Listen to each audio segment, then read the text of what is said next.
All right, you may or may not remember the story I'm about to talk about. This incident in question happened in September of 2020. There was an incident where there was BLM Antifa Joe Biden spray painted at a business.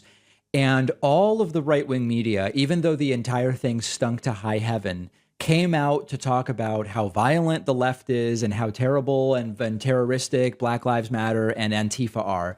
And we have now learned from court documents and a release from the District of Minnesota, District Attorney of Minnesota's office, that it was all a hoax. It was all an insurance hoax. So let's start with the new document from the U.S. Attorney's Office for Minnesota.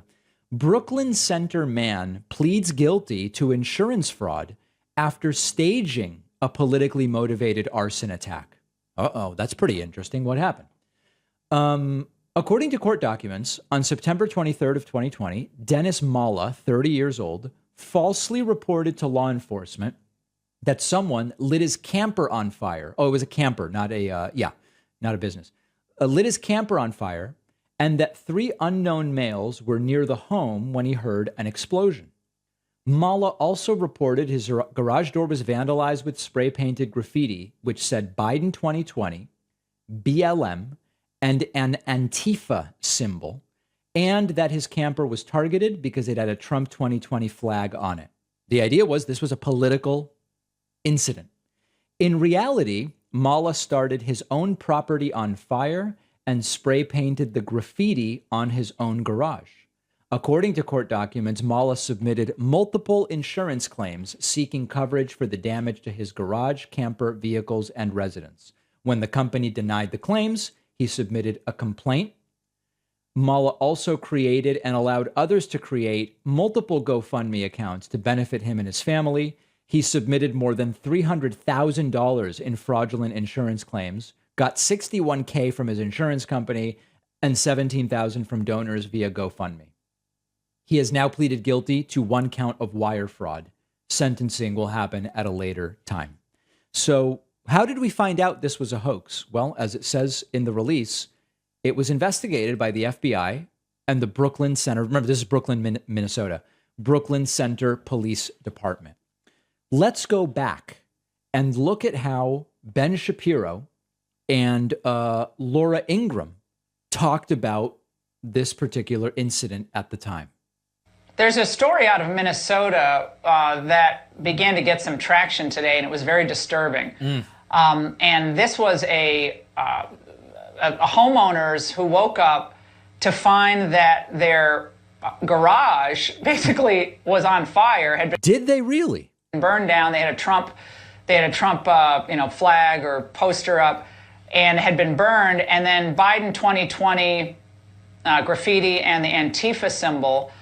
And this is Minnesota nice. There's a message being sent, Ben, by the far left. Right. And I think people are beginning to see that arsonist behavior, looting, even murder, none of it's off the table. Right. Well, the fact is, again, by the way, murder, what are you talking about?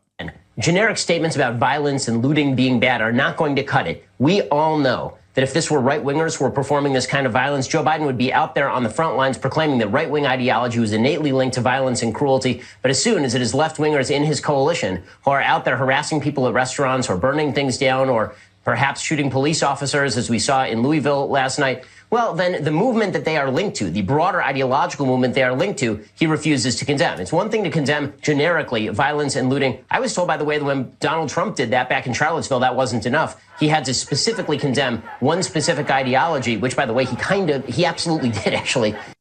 Yeah. So it was all a hoax.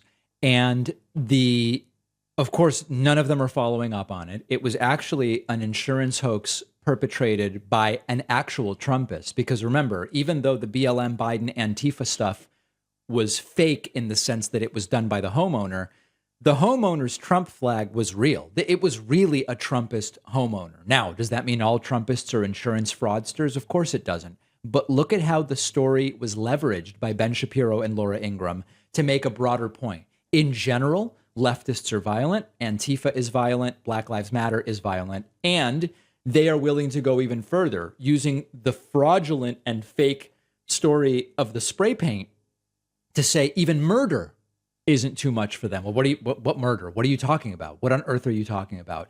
The real scary part is that when the Fox News audience sees this, they start to believe, well, if the left is so violent against us, then we can be violent against them because it's only fair, even though the premise is a fraudulent hoax for which someone has now been convicted. So you'll never get the correction from them, obviously, but at least I'm doing what I can to make sure you know the entire thing. They made a big deal out of it for multiple days back when it happened. The entire thing was a Trumpist hoax.